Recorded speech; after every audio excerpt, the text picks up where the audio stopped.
The Joe Rogan Experience.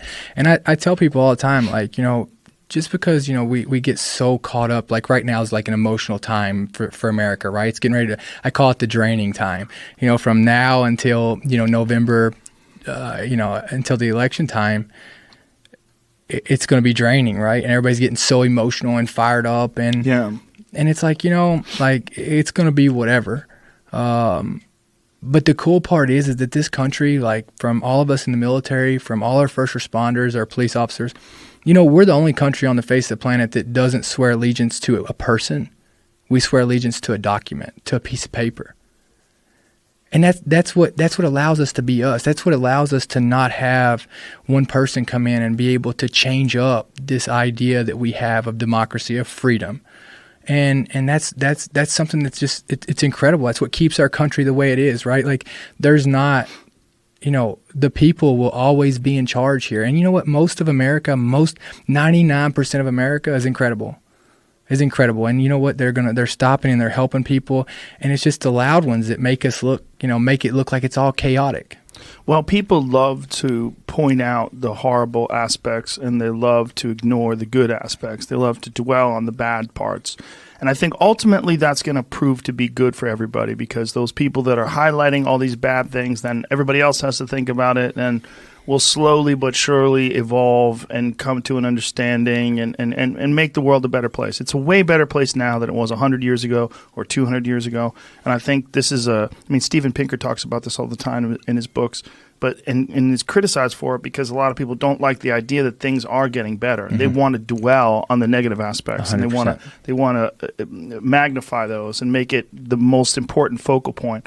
I think the most important focal point, if we want to have a good world, is concentrate on the good aspects and how amazing it really is that we have this incredible ability to express ourselves, this incredible ability to prosper, to move. And I mean, people don't get the same share or the same stake in life. A lot of people get a terrible opening hand of cards. Yeah. But you can improve.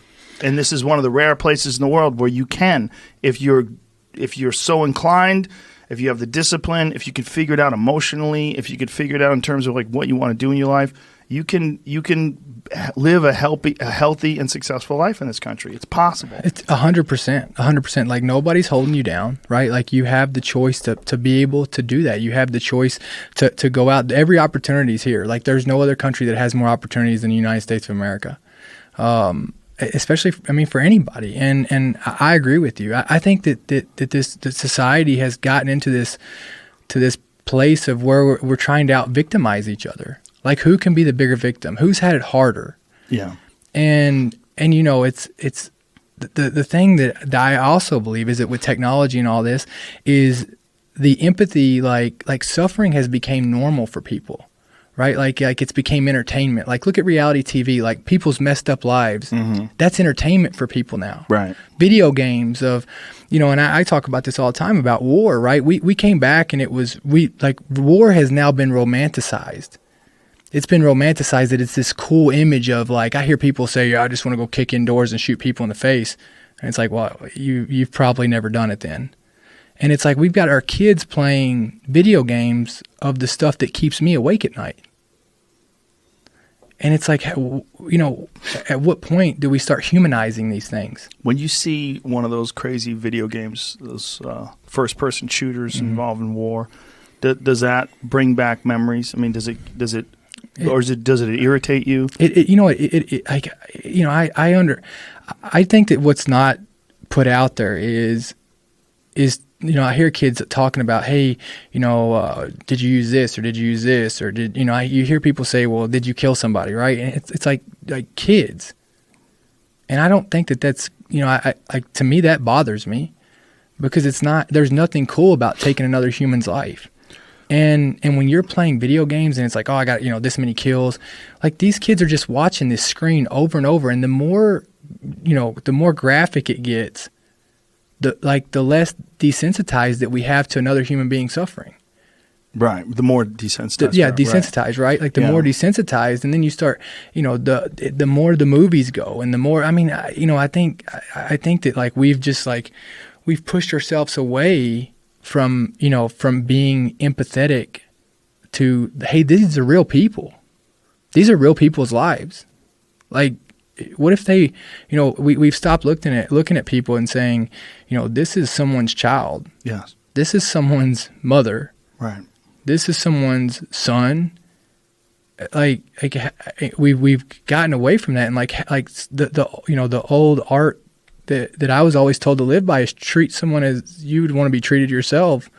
And if you were in those shoes, and every time I pass somebody, every time I see somebody suffering, I always look at that and be like, well, what would I want somebody to do if they see my daughter suffering or my son suffering, right? I mean, look at all these times that I see these people holding their video cameras up and they're videoing somebody like getting just beat. And it's like, why? How do you do that and not help? How does that not just suck everything out of you to not want to do something? Yeah, there's a thing called diffusion of responsibility that happens to people in crowds, unfortunately.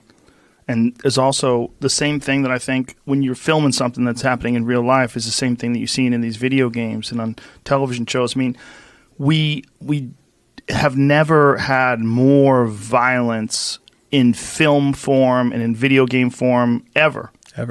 But yet we've never had less violence. Like, how many people who play these games that have seen people get shot over and over and over and over again have never seen a body, never seen anybody get severely wounded or shot. Yeah. And so to them, getting shot and shooting people is always, it's almost like empty. Mm-hmm. It's like bang, bang, bang. There's the guy. He comes out of the bushes. Bang, bang, bang. You shoot him. Here comes this guy. Bang, bang, bang. You shoot him. And it doesn't feel like anything. And then you shut it off and you have a sandwich. Then you turn it on again. You do it again. Yep. So you're experiencing this thing that's empty.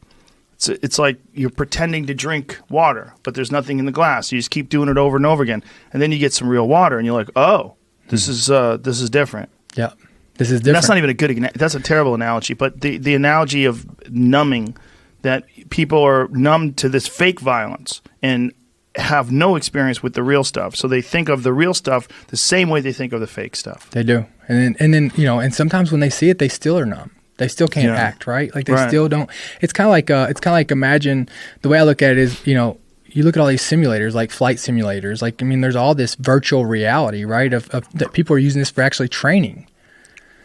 And so, like, you don't think that it's the same way when you're doing this. And then you got games that come out like Grand Theft Auto. Right. Like where you're just running around and you're shooting hookers, running people over. And running, like, yeah. Like, how has anything positive come from that? Right.